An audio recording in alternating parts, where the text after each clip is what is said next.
নমস্কার, আমি বোধিসত্ত্ব খান চলে এসেছি সহজ শেয়ার বাজারের আরেকটি নতুন এপিসোড নিয়ে। প্রিয় বন্ধুরা, এরকম একটা ভোলাটাইল মার্কেটের মধ্যে আমরা দেখতে পাচ্ছি প্রত্যেক দিন শেয়ার বাজার কখনো উঠছে কখনো নামছে।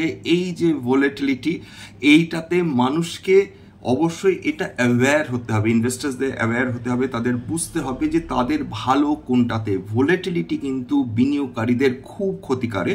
তবে যারা দীর্ঘমেয়াদী বিনিয়োগকারী তারা এই ধরনের ভোলাটাইল মার্কেটেও সুযোগ খুঁজে পান যে যখন একটি কোম্পানি তাদের আন্ডার ভ্যালুড মনে হয় অথবা যখন একটি কোম্পানিতে হাই গ্রোথ পোটেনশিয়াল আছে বলে মনে হয় এবং ভবিষ্যতের কথা, সামনে 10-15 বছরের কথা যখন তারা চিন্তা করেন, সেই ক্ষেত্রে যারা দীর্ঘমেয়াদী বিনিয়োগকারী তারা কিন্তু এই ধরনের মার্কেটসে পকেটস খুঁজে পান যেখানে বিনিয়োগ করা তাদের পক্ষে সম্ভব হয়।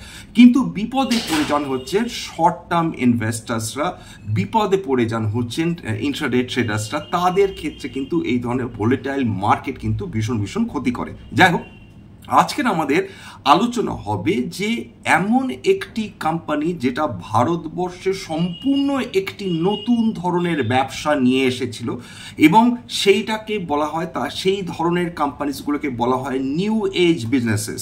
এরা কি করছিল? এরা ডিজিটাল সার্ভিসেস দিচ্ছিল, তার সঙ্গে কিন্তু এরা ফিজিক্যাল সেই সার্ভিসেসের মাধ্যমে বিভিন্ন প্রোডাক্টসগুলো কিন্তু বিভিন্ন বাড়িতে বা বিভিন্ন মানে গোটা ভারতবর্ষ জুড়ে তারা কিন্তু সরবরাহ করছিল, ডিস্ট্রিবিউট করছিল। এই ধরনের নিউ এজ শেয়ারসদের সুবিধা হচ্ছে, এক, তারা ডেলিভারিটাকে একদম অতি সূক্ষ্ম পর্যায়ে নিয়ে এসেছে। 2 নম্বর হচ্ছে এরা মানুষের যে সময়ের অভাব সেইটাকে পূরণ করে দিচ্ছে, অর্থাৎ মানুষের রান্না করার সময় নেই, সুতরাং একটি কোম্পানি তাদের হয়ে বাইরে থেকে, রেস্টুরেন্ট থেকে তাদের জন্য রান্না করে আনা খাবার দিয়ে দিচ্ছে। অথবা একজন মানুষ সারাদিন ক্লান্ত হয়ে ফিরছেন বাড়িতে, তার আর রেস্টুরেন্টে পরিবারকে নিয়ে যেতে ইচ্ছে করছে না, তখন তিনি সেই পরিষেবার মাধ্যমে তিনি খাবার অর্ডার করে দিচ্ছেন। শুধু কি খাবার, ওষুধের ডেলিভারি হচ্ছে। এবারে এবং তো দেখতেই পাচ্ছেন যে অ্যামাজন, ফ্লিপকার্ট, রিলায়েন্সের মতন কোম্পানিজগুলো তারা বাজারে নেমে পড়েছে ই কমার্স বিজনেস নিয়ে।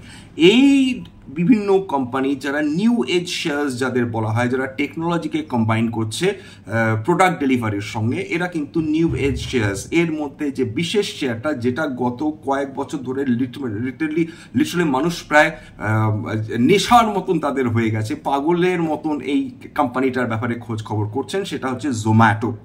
ঠিকই শুনেছেন, জোম্যাটো প্রথমবার মানুষ এইটা কখনো কেউ কোনোদিন কল্পনাও করতে পারেনি আজকের থেকে কয়েক বছর আগে, যে মানুষ বাড়িতে বসে খাবারের অর্ডার দিচ্ছেন, সেই খাবার বাড়িতে পৌঁছে যাচ্ছে কোনো রকম হ্যাসেলস ছাড়া, তার বিনিময়ে কয়েকটি বেশি টাকা তারা দিচ্ছেন। জোম্যাটো এই আইডিয়াটা তারা ধরতে পেরেছিল কোভিডের সময় থেকে, যখন মানুষ বাড়ি থেকে বের হতে পারছিলেন না, তখন জোম্যাটো এই যে অভ্যাসটা তৈরি করে দিল মানুষের মধ্যে যে এসো আমরা তোমাদের হয়ে ডেলিভারি করে দেবো, তোমাদের কোনো হেলথ রিস্ক নিতে হবে না, রেস্টুরেন্ট থেকে খাবার আমরা পৌঁছে দেবো। এই ধরনের প্রপার স্যানিটাইজেশন করে, এই ধরনের যে আইডিয়া ইমাজিনেশন সেটাকে ইউজ করে গোটা ভারতবর্ষে এই ধরনের ব্যবসাতে মানুষকে অভ্যস্ত করে দেওয়া। একদিক দিয়ে বলতে হয় মানুষের আলস্যর সুযোগ নেওয়া, সেই আলস্যটাও যে ব্যবসা করাতে কনভার্ট করা যায় সেটা কিন্তু জোম্যাটো দেখিয়ে দিয়েছে। অর্থাৎ মানুষ এখন কিছু হলেই আর রেস্টুরেন্টমুখী হচ্ছে না, তারা বাড়িতে বসেই কিন্তু খাবারের অর্ডার করে দিচ্ছে। এটা গেল একটা। 2 নম্বর হচ্ছে তার যানবাহন খরচ বাঁচছে, তার সময় বাঁচছে, সব মিলে, অথচ পরিবারের সঙ্গে বসে সে কিন্তু বাড়িতে সেই খাবারটি এনজয় করতে পারছে। তাহলে দেখুন, জোম্যাটোকে নিয়ে মানুষের মধ্যে একটা উন্মাদনা রয়েছে, কিন্তু সেই উন্মাদনা কি যথার্থ? অর্থাৎ জোম্যাটো বর্তমানে যে ভ্যালুয়েশনে ট্রেড করছে সেইটা কি অত্যন্ত এক্সপেন্সিভ ভ্যালুয়েশন? আরেকটি যেটা প্রশ্ন বিনিয়োগকারীদের মনের মধ্যে সবসময় কাজ করছে, যে জোম্যাটো কি সত্যি সত্যি প্রফিট করছে, করলেও কিভাবে করছে, কি কি তার ব্যবসা? জোম্যাটোর কি একমাত্র ব্যবসা বাড়িতে খাবার পৌঁছে দেওয়া? না, তার সঙ্গে অন্যান্য ব্যবসাও তাদের রয়েছে। এটা নিয়ে হবে আজকের আমাদের আলোচনা। প্রথমে আলোচনা করে নিই Q4 রেজাল্টস। জোম্যাটো বলছে যে তাদের প্রফিট আফটার ট্যাক্স, মানে তাদের প্রফিট আফটার ট্যাক্স এসেছে এই কোয়ার্টারে, তারা সেটা বলছে। কি বলছে, কত টাকা ঘোষণা করেছে প্রফিট? 175 কোটি টাকা মার্চ কোয়ার্টারে তারা প্রফিট ডিক্লেয়ার করেছে। গত বছরের মার্চ কোয়ার্টার 2023-এ লস ছিল, নেট লস ছিল 188 কোটি টাকা। সেই দিক থেকে দেখলে অবশ্যই ইমপ্রুভমেন্ট হয়েছে প্রফিট। এবার যেটা হয়েছে যে তাদের, তবে একটা জিনিস যেটা মাথায় রাখতে হবে সেইটা হচ্ছে যে এই যে প্রফিট 175 কোটি টাকা প্রফিট এসছে, সেইটা কিন্তু এসেছে আদার ইনকামের জন্য। খেয়াল করে দেখবেন গত 13টা কোয়ার্টারে জোম্যাটো রেগুলার নিয়মিতভাবে বিভিন্ন কোয়ার্টারে লস করে চললেও তাদের আদার ইনকাম কিন্তু কমেনি, তাদের আদার ইনকাম কিন্তু ক্রমশ বেড়েই চলেছে। এবং প্রত্যেকটা লস গত 3-4টে কোয়ার্টারের যে লসটা প্রফিট বিফোর ট্যাক্স, সেটা কিন্তু অফসেট হয়েছে আদার ইনকামের মাধ্যমে। সুতরাং জোম্যাটো প্রকৃত অর্থে যে লাভ করছে তা কিন্তু নয়, আদার ইনকাম তাদের বাঁচিয়ে দিচ্ছে এবং তাদের একটা সাবস্ট্যান্সিয়াল আদার ইনকাম তৈরি হয়েছে। তবে কোম্পানির সেলস বেড়েছে, 3562 কোটি টাকা তারা সেলস দেখিয়েছে এই মার্চ কোয়ার্টার 2024-এ। গত বছর ছিল 2416 কোটি টাকা, সেটা 73% রেভিনিউতে জাম্প, সেটা অবশ্যই একটা ভালো দিক। অপারেটিং প্রফিট বা এবিটা সেটা এখন দাঁড়িয়েছে 86 কোটি টাকায়, গত বছর লস ছিল 226 কোটি টাকা আস্তা। অর্থাৎ জোম্যাটো ক্রমাগত একটু একটু করে হলেও তার ক্ষতি কমিয়ে আনছে, এটা ডেফিনেটলি বলা যেতে পারে। এবার গ্রস অর্ডার ভ্যালু দেখুন, বিজনেস টু কনজিউমার সেকশনে দেখুন, বিজনেস টু কনজিউমারের মধ্যে কি রয়েছে, ফুড ডেলিভারি রয়েছে, কুইক কমার্স রয়েছে, গোয়িং আউট রয়েছে, সেইটা বেড়েছে 51%, তাদের গ্রস অর্ডার ভ্যালু বেড়েছে 13,536 কোটি টাকা। বিজনেস টু বিজনেস বা হাইপার পিওর বিজনেস বলছেন, সেটা 99% গ্রোথ দেখেছে রেভিনিউতে, লস ক্রমাগত তারা কমিয়ে আনছে। এবার আরেকটা মজার ব্যাপার হচ্ছে জোম্যাটোর আরেকটা কুইক কমার্স বিজনেস, অর্থাৎ অতি দ্রুত প্রোডাক্টটা বা মালটা কারো বাড়িতে পৌঁছে দেওয়া 10 থেকে 15 মিনিটের মধ্যে, সেটা ব্লিঙ্কিট করে থাকে। ব্লিঙ্কিট প্রফিটেবল হয়েছে এবিটা লেভেলে, এবিটা মানে earnings before interest, tax, depreciation, amortization, এইটা ইত্যাদি।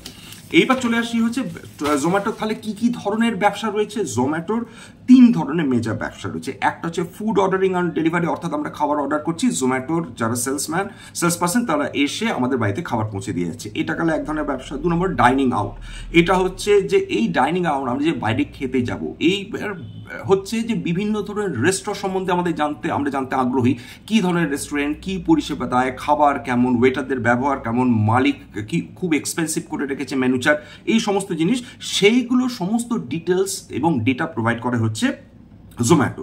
তারপর হচ্ছে হাইপার পিওর বিজনেস, এটা অর্থাৎ বিজনেস টু বিজনেস। এটা কাদের ক্ষেত্রে সাহায্য করে? এটা রেস্টুরেন্টসদের ক্ষেত্রে সাহায্য করে এবং এটা তারা কি করছে, তারা B2B সাপ্লাই করছে কোথায়, রেস্টুরেন্টে, এবং তাদের অপারেশনাল নিডস যা, অর্থাৎ যেভাবে একটা রেস্টুরেন্টে চালাতে হয়, যা যা প্রয়োজন রয়েছে, সেইটার সম্পূর্ণ কিন্তু টেক কেয়ার করছে জোম্যাটো। সেইটা হচ্ছে তাদের হাইপার পিওর বিজনেস, অর্থাৎ একটা রেস্টুরেন্ট চলবে কিন্তু তারা অবশ্যই জোম্যাটোর এক্সপার্টাইজ নিচ্ছে এই ব্যাপারে, জোম্যাটো তাদের রীতিমতন হেল্প করছে। এইটা কিন্তু একটা অন্য ধরনের কিন্তু ব্যবসা।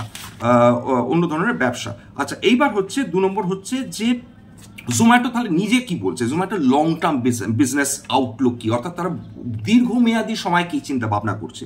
এটা জোম্যাটো নিজে তাদের বক্তব্য, তাদের ওয়েবসাইটে নেওয়া, তাদের লং টার্ম ভিউ নিজের বিজনেস সম্বন্ধে নিজেরাই বলছে।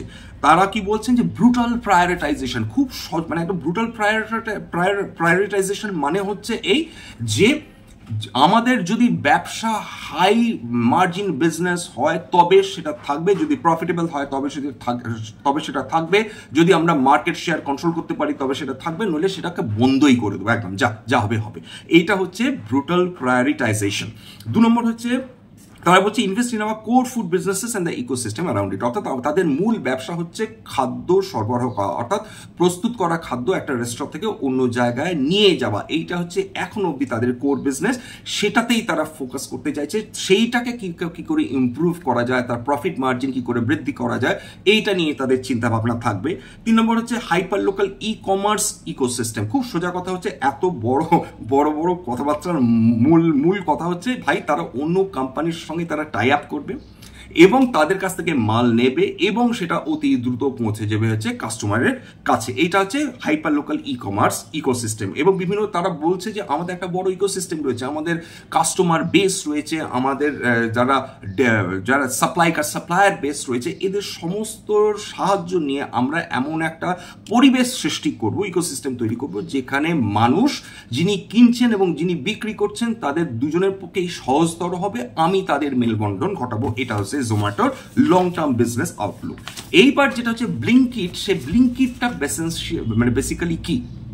ব্লিঙ্কিট আরেক ধরনের কুইক কমার্স ব্যবসা, মানে অতি দ্রুত যে ব্যবসা আপনাকে পরিষেবা দেবে। এটা প্রকৃতপক্ষে যারা এতে ইনভলভ রয়েছেন, যারা এই কুইক কমার্স বিজনেসটা করাচ্ছেন, অর্থাৎ যারা ডেলিভারি দিচ্ছেন, ই কমার্স বিজনেস কি স্যার? গ্রসারি মানে হচ্ছে মুদিখানার দোকান, অনলাইন মুদিখানার দোকান চালাচ্ছে হচ্ছে ব্লিঙ্কিট।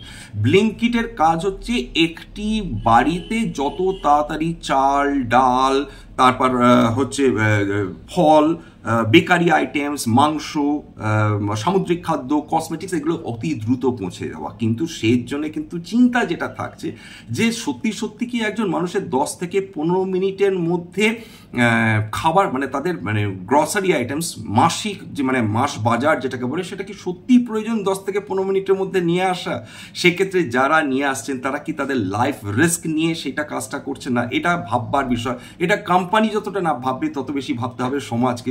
সত্যি যারা মানুষরা যারা ইনভলভ রয়েছেন এত দ্রুত খাবার বা এই ধরনের পরিষেবা পৌঁছে দেওয়ার জন্য, এটা কি আদেও সত্যি কোনো প্রয়োজন রয়েছে? এবার তারা কি বলছেন, এবার ব্লিঙ্কিটের মিশনটা বলছে কি দেখুন, শুনুন।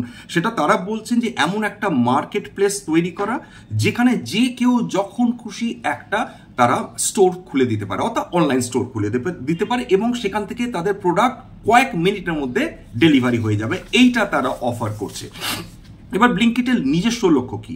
বলছেন যে বর্তমানে আমাদের যা ব্যবসা রয়েছে, নেক্সট 5 বছরে আমরা 100 গুণ ব্যবসা বৃদ্ধি করতে চাই। ভাবতে পারছেন কত অ্যাম্বিশাস একটা প্রজেক্ট, এবং সেটা করতে পারবেন কি করতে পারবেন না পরের ব্যাপার, কিন্তু তারা দে আর থিঙ্কিং বিগ, বিশাল ব্যবসা স্প্রেড করার পরিকল্পনা তারা করছে। এবার তাদের মিশন কি? মিশন বলছে ইনস্ট্যান্ট কমার্স ইনডিস্টিংগুইশেবল ফ্রম ম্যাজিক। বলছে তাদের কমার্সটা, তাদের এই দ্রুত পরিষেবাটা তারা নিজেরা বলছে এটা will be working like magic. এবার হচ্ছে যে এবার তার জন্য কি কি সাহায্যের প্রয়োজন? অবশ্যই টেকনোলজির প্রয়োজন, অবশ্যই ডেটা সায়েন্সের প্রয়োজন, অবশ্যই কনজিউমাররা কি ভাবছে, কনজিউমার হ্যাবিটস এবং কনজিউমার সাইকোলজি, স্পেন্ডিং সাইকোলজি, এইটা কি সেটার উপর বেস করে কিন্তু তাদের ইনস্ট্যান্ট কমার্স দৌড়াবে। যেরকম আমাদের বাড়িতে আমরা এখন আর যতটা না বাজারে যাই, তলায় ঠেলা নিয়ে এসে মানুষ সবজি বিক্রি করেন, আমরা সেটা প্রেফার করি, সেটা কিনে নিতে। ব্লিঙ্কিট হচ্ছে অনেকটাই সেই ধরনের পরিষেবা যেখানে মানুষ তারা ঠেলা নিয়ে এসে আমাদের বাড়িতে যা যা রিকোয়ারমেন্ট, সবজি থেকে মাংস থেকে শুরু করে সবকিছু তারা প্রয়োজন তারা পৌঁছে দেবেন। অর্থাৎ মানুষের যে সময়টাকে সেটাকে তারা বলছেন যে মানে আমরা সেভিং টাইম ফর ইউ, এই টাইমটা তারা বাঁচিয়ে দিচ্ছেন এবং তার জন্য তারা দে আর বাইং টাইম ফ্রম আস। তারপর আরেকটা যেটা তাদের লক্ষ্য সেটা হচ্ছে যে তারা 1000 স্টোর তৈরি করতে চায় 2025-এর মধ্যে তাদের কুইক কমার্স বিজনেসের জন্য। এবং অলরেডি তাদের কিন্তু ভ্যালুয়েশন, বিভিন্ন যারা রয়েছেন ক্রেডিট রেটিং এজেন্সিস, তারা বলছে অলরেডি $13 বিলিয়ন ভ্যালুয়েশন দেওয়া হচ্ছে ব্লিঙ্কিটকে। এবার হচ্ছে গোল্ডম্যান স্যাক্সের বক্তব্য হচ্ছে যে the implied value of Blinkit may be more than Zomato's core food delivery business. অর্থাৎ ব্লিঙ্কিটের নিজস্ব যা ভ্যালু, সেটা জোম্যাটোর যে মূল ব্যবসা খাদ্য পরিষেবা, সেইটা কিন্তু তার থেকে কিন্তু বেশি ভ্যালু দাঁড়িয়েছে ব্লিঙ্কিটের। এবার চলে আসি হচ্ছে জোম্যাটোর যারা কম্পিটিটার্স কারা? জোম্যাটোর competitors Swiggy, Foodpanda, Uber Eats for business, DoorDash for merchants, Grubhub, Rebel Foods, Dunzo, Kuka, Magic Pen, Dine Out। আরেকটা জায়গায় যেখানে কম্পিটিশন জোম্যাটো থাকতে পারে সেটা হচ্ছে ইনডাইরেক্ট, সেটা হচ্ছে ব্লিঙ্কিটের সঙ্গে কম্পিটিশন হচ্ছে জেপ্টো প্রমিস করেছে 10 মিনিটে মানুষের দোরগোড়ায় প্রোডাক্ট পৌঁছে দেবে। এটা কতখানি ভায়াবল এবং সেটা সত্যি করা উচিত কিনা, ইটস আপ টু ইউ। আপনারা কমেন্টে জানাবেন ডেফিনেটলি এটা করা উচিত কিনা। মানুষের জীবন নিয়ে এখানে কিন্তু সেটা কিন্তু একটা রিস্ক থেকে যায় এত দ্রুত কোনো কিছু পৌঁছে দেবো। এবার হেডউইন্ডস ফর জোম্যাটো, অর্থাৎ জোম্যাটো কোন কোন জায়গায় প্রবলেম ফেস করতে পারে, হার্ডলস বাধা আসতে পারে, ইকোনমিক স্লোডাউন। দেখুন এটাও কিন্তু একটা সাইক্লিক্যাল বিজনেস, অর্থাৎ মানুষ তখনই বেশি করে খাদ্যের অর্ডার দেবে, তখনই বেশি গ্রসারিজ আনাবে যখন উপযুক্ত ইকোনমিক পরিমণ্ডল থাকবে। যে মুহূর্তে ইকোনমিক ডাউনটার্ন শুরু হবে, অর্থনীতি ভালো পারফর্ম করবে না, মানুষ কনজামশন কমিয়ে দেবে, মানুষ বাইরে খাওয়া কমিয়ে দেবে, তখন কিন্তু জোম্যাটোর মতন কোম্পানিজগুলোর ক্ষেত্রে কিন্তু মারাত্মক প্রবলেম হতে পারে। হাই ভ্যালু অর্ডার্স, জোম্যাটো কেবলমাত্র ফোকাস করছে হাই ভ্যালু কাস্টমারদের ওপর, লো ফ্রিকোয়েন্সি অর্ডারসে তাদের কোনো প্রফিট থাকে না। এখানে একটা ভিডিও রয়েছে এদের তিনি যে এনার যে কর্ণধার তিনি ডিটেলসে বলেছিলেন যে দেখুন মোটামুটি 150 টাকার অবধি আমাদের যা প্রোডাক্টস যেগুলো মানুষ কেনেন তাতে আমাদের কোনো প্রফিট থাকে না, আমাদের প্রফিট থাকে হচ্ছে 1500 টাকার ওপর, সেখানে আমরা 300 থেকে 400 টাকা প্রফিট রাখি। একদম ক্যাটেগরিক্যালি ক্যান্ডিডলি বলেছেন, এটা খুব অনেস্ট অবজারভেশন, এটাও বিজনেস স্ট্র্যাটেজি, কিন্তু নানদালেস এই ধরনের অনেস্ট স্টেটমেন্টস মানুষ পছন্দ করেন, বিনিয়োগকারীরা পছন্দ করেন, গ্রাহকরা পছন্দ করেন। মনে নিশ্চয় আপনাদের থাকবে একসময় জোম্যাটো যখন দারুণ হচ্ছে, দারুণ পপুলারাইজড হচ্ছে গোটা ভারতবর্ষ জুড়ে, এক সময় তাদের ওয়েবসাইটে তারা বলেছিল কবি কবি ঘর কা খানা ভি আচ্ছা হতা। এইটা কিন্তু দারুণ পাবলিক খেয়ে গিয়েছিল। অর্থাৎ কি জোম্যাটো নিজের ক্ষতি করার কথা বলছে যে তোমরা মাঝে মাঝে বাড়ির খাবার খাওয়া ভালো, অর্থাৎ নিজের ব্যবসার কথা না ভেবে সে মানুষের কথা ভাবছে। এইটা কিন্তু জোম্যাটোর ব্র্যান্ড ইমেজকে মানে কয়েক মাইল সামনে এগিয়ে দিয়েছে, দারুণ ইমপ্রুভ করে দিয়েছে তাদের ব্র্যান্ড ইমেজ। এইটা তাদের কিন্তু অবশ্যই হেল্প করেছে, সেটা পরে আসছি। কিন্তু হাই ভ্যালু অর্ডার্সই এবার মানে ওপর ফোকাস এবং লো ফ্রিকোয়েন্সি অর্ডার্স নিয়ে জোম্যাটো কতদিন এটা সাস্টেন করতে পারবে সেটা একটা প্রশ্ন। এইটা আমি নিয়েছি এই ডিটেলস অবশ্যই ইকুইটি মাস্টার থেকে, ইকুইটি মাস্টারই এই পয়েন্টগুলো দিয়েছেন। নিউ ভেঞ্চার্স, নতুন ভেঞ্চার্স, সেটা হচ্ছে success of Zomato instant, Zomato gold depend করছে যে ঠিকঠাক এক্সিকিউশন হচ্ছে কিনা, তারা যে কাজটা করছেন সেটা এক্সিকিউট করছেন কিনা, এবং যথেষ্ট পরিমাণ তারা কনজিউমারদের অ্যাট্রাক্ট করতে পারছেন কিনা, এনগেজ করতে পারছেন কিনা এবং রিটেন করতে পারছেন কিনা, সেটাও কিন্তু জোম্যাটোকে দেখতে হবে। টেলউইন্ডস কি, ভালো কথাও বলা যাক জোম্যাটো সম্বন্ধে, পজিটিভ ইন্ডিকেটার, সেটাও ইকুইটি মাস্টার থেকে আমি তথ্য সংগ্রহ করেছি। ইমপ্রুভড ইউনিট ইকোনমিক্স, আস্তে আস্তে তাদের ইমপ্রুভ করছে, তাদের লস কমিয়ে আনছে, বছর এবিটা লেভেলে পজিটিভে ঢুকেছে। গত কয়েক বছর ধরে প্রথমের দিকে কয়েক হাজার কোটি টাকা করে কোয়ার্টারে লস করছিল, সেখান থেকে সিগনিফিকেন্টলি তারা লস কমিয়ে এনে আস্তে আস্তে প্রফিটেবিলিটির দিকে ঢুকছে। এখনো কিন্তু প্রফিটেবল হয়নি, আদার ইনকাম যেহেতু বেশি রয়েছে সেটাকে কিন্তু এখনো যথার্থ অর্থে কিন্তু প্রফিটেবল বলা চলে না। এবার efficiency, focus on cost efficiency, cost cutting measures Zomato effectively নেওয়ার চেষ্টা করছে। 3 নম্বর হচ্ছে স্ট্রং ব্র্যান্ড, যেটা এক্ষুনি বললাম যে তাদের ইমেজ দারুণ ইমপ্রুভ করেছে, মানুষ তাদের পছন্দ করছেন, তাদের একটা ক্রেডিবল ইমেজ রয়েছে, মার্কেট শেয়ারও ভালো রয়েছে। হ্যাঁ, তার ইমিডিয়েট কম্পিটিটার্স রয়েছে, কিন্তু বর্তমানে জোম্যাটো যা বিজনেস করছে সেটা ডেফিনেটলি সে তাদের মতন করে তারা স্প্রেড করছে নিজেদের বিজনেসেস, এবং বিজনেস এক্সপ্যানশনের কথা শুধু ভাবছে না, অন্যান্য ভার্টিকালসগুলো ইমপ্রুভ করার কথাও ভাবছে। ডাইভার্সিফিকেশন এফর্টস, অন্যান্য ব্যবসাতে ঢুকে যাওয়ার চেষ্টা করছে, যেমন hyper local delivery, Zomato instant, Blinkit, loyalty programs, Zomato gold, সেগুলো অন্যান্য রেভিনিউ সিস্টেমস। অর্থাৎ আপনি যদি জোম্যাটো গোল্ডের যদি আপনি মেম্বার হন, আপনাকে বছরে কিছু টাকা দিতে হবে এবং তার বিনিময়ে জোম্যাটো আপনাকে কিছু বেনিফিটস দেবে। এটা কি, যে the best value of money is now. Zomato যদি মেম্বারশিপ সংগ্রহ করে রাখে এখন, সেই টাকাটা তারা অন্যভাবে ইউটিলাইজ করতে পারবে, সেটা ওভারঅল সেটা তারা সেই গোটা ব্যাপারটা করে তারা পজিটিভ, এই দিকটা পজিটিভ না থাকতে বলে, কিন্তু তাদের ক্যাশ ফ্লোটা ডেফিনেটলি ইমপ্রুভ করবে। আরেকটা যেটা হচ্ছে যে গ্রোথ স্ট্র্যাটেজি হচ্ছে জোম্যাটো অন্যান্য দেশে পৌঁছে দিতে চাইছে, অন্যান্য দেশে বিজনেস এক্সপ্যান্ড করতে চাইছে, এবং সেখানকার রেস্টুরেন্ট পার্টনার্সদের সঙ্গে কিন্তু তারা টাই আপ করছে। খেয়াল করে দেখবেন যে জোম্যাটো ইন্টারন্যাশনাল তারা বিদেশে তারা বিভিন্ন ধরনের খাদ্য, ভারত থেকে রান্না করা খাদ্য অবধি পৌঁছে দিচ্ছে বিদেশে, খুব ইন্টারেস্টিং। এবার ফান্ডামেন্টালস অফ জোম্যাটো 1,71,368 কোটি টাকার কোম্পানি, ভ্যালু চেঞ্জ হতে পারে মার্কেট টাইমে। হাই লো 207 টাকা তার তার 52 উইকস হাই ছিল, 61.8 টাকা তার 52 উইকস লো ছিল।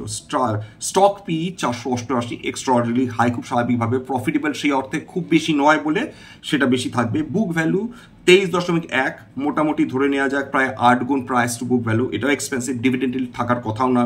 রিটার্ন অন ক্যাপিটাল এমপ্লয়েড খুবই কম 1.77, নেগলিজেবল, এখনও বলার মতন কিছু হয়নি। রিটার্ন অন ইকুইটি 1.76, বলার মতন কিচ্ছু হয়নি।